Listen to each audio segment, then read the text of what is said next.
Bienvenidos a un nuevo relato de brujería. Escucha la siguiente experiencia porque te sorprenderá. No cabe duda de que las personas más cercanas a uno son las que pueden actuar en contra de nuestro bienestar. Si te agradan mis relatos, te invito a formar parte de los miembros exclusivos del canal.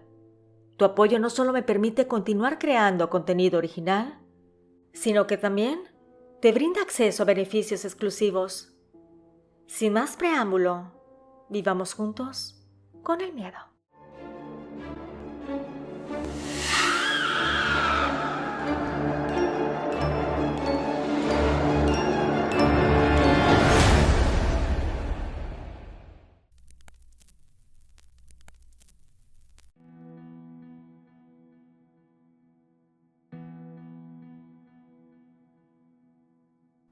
Quiero iniciar diciendo que hace unos años, mis padres ganaron un premio en la lotería. Si bien no fue el premio mayor, era una cantidad considerable de efectivo.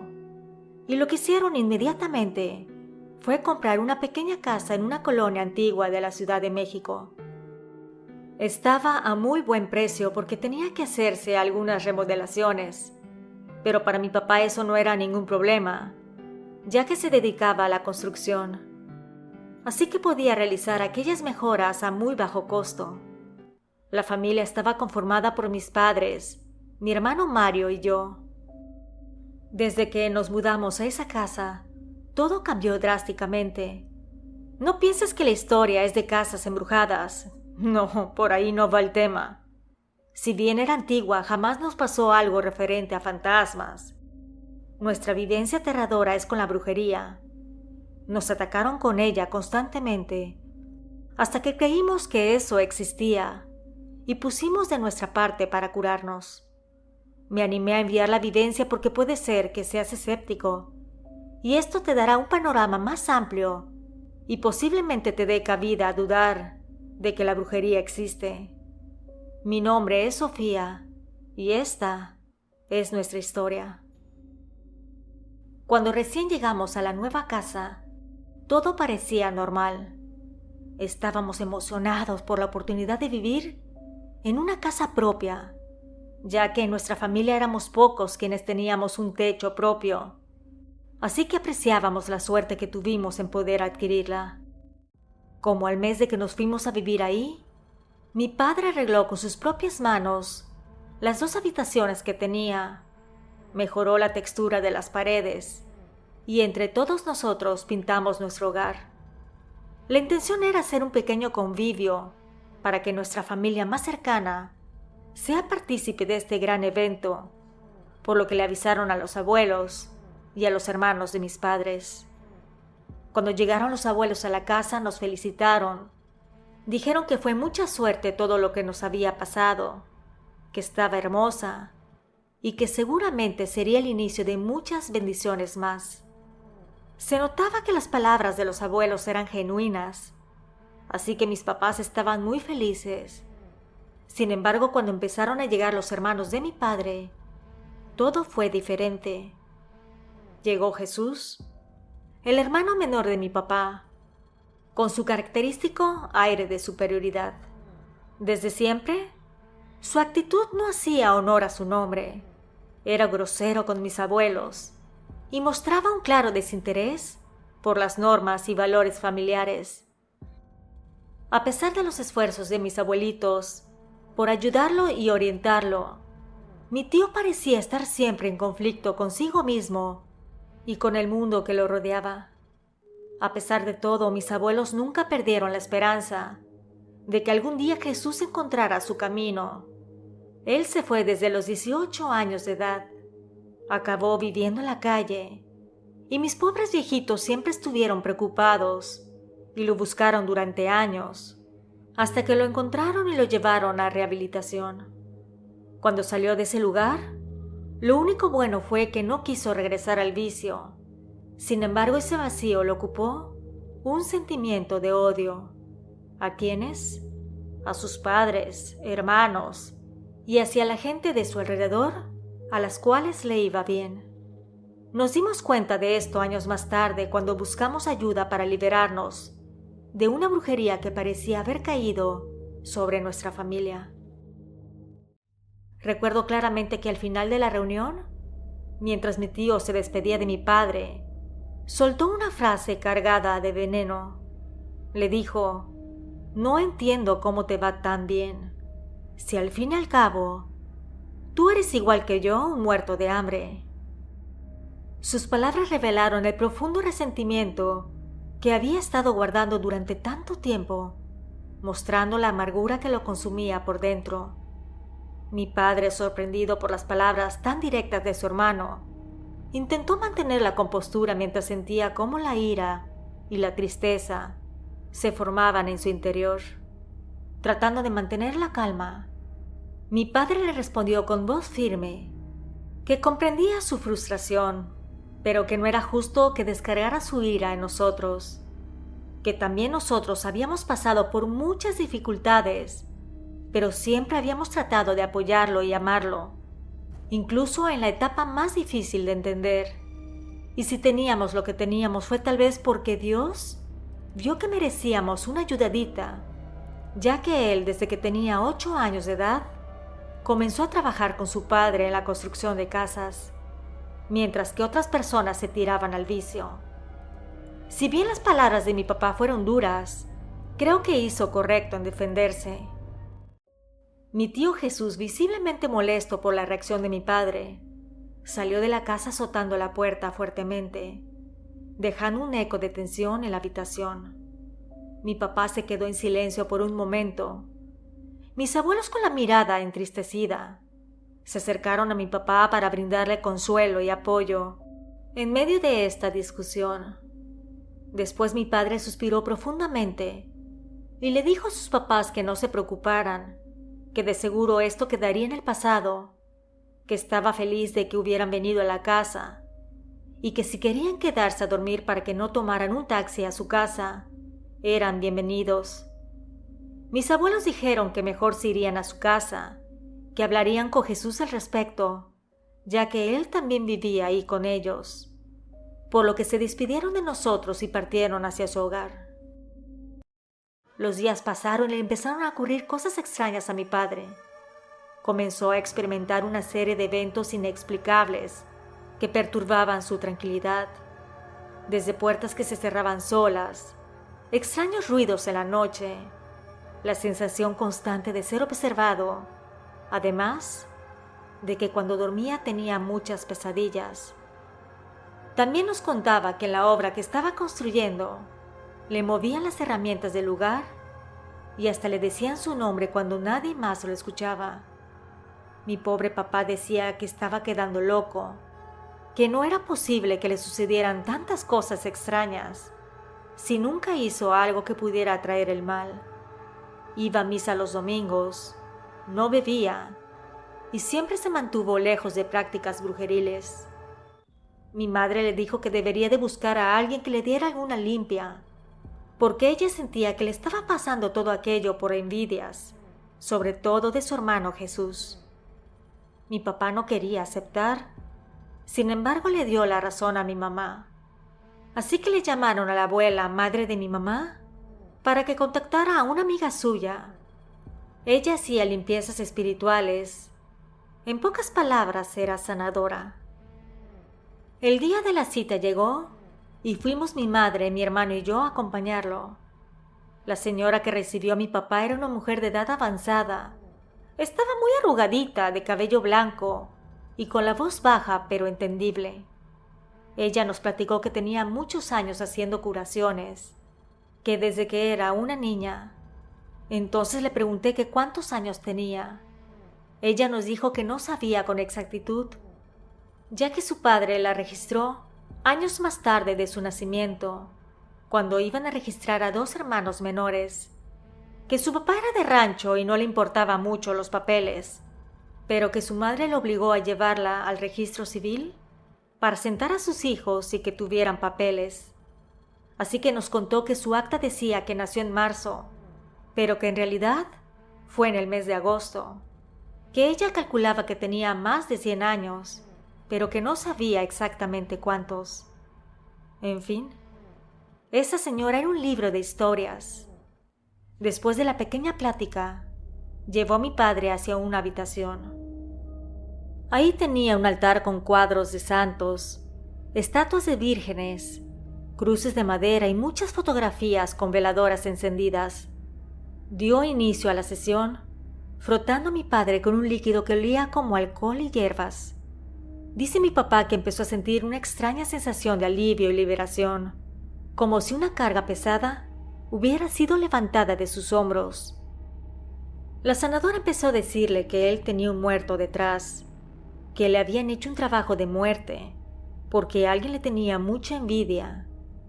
Entonces tomó un ramo de hierbas verdes y olorosas, lo empapó con ese mismo alcohol y empezó a golpear a mi padre por todas partes. Continuó diciendo que alguien de su confianza lo estaba ayudando, que era una mujer y que tuviera mucho cuidado porque los días siguientes serían difíciles, que no se vaya a cegar por el odio, que pensara en sus hijos. Mi papá no sabía a qué se refería con exactitud, porque siempre había sido un hombre muy pacífico, así que solo asentía con la cabeza. La mujer siguió orando y haciendo su trabajo de limpieza espiritual. Al finalizar, mi padre cuenta que se sintió renovado, pero con dudas a lo que le dijo de que no fuera a perder la cabeza en los días siguientes. Pero las palabras no las dejó en saco roto. A pesar de que la mujer no cobraba, mis papás le dejaron unos centavos, además de que dijeron que íbamos a regresar por otra limpia, tanto para mi madre como para nosotros, sus hijos. De vuelta a casa, el ambiente parecía haber cambiado. Se sentía un poco más de tranquilidad. Los días siguientes mi padre comentó que había regresado todo a la normalidad, que ya no escuchaba ruidos extraños ni nada por el estilo. Sin embargo, una noche llegó su hermano Jesús.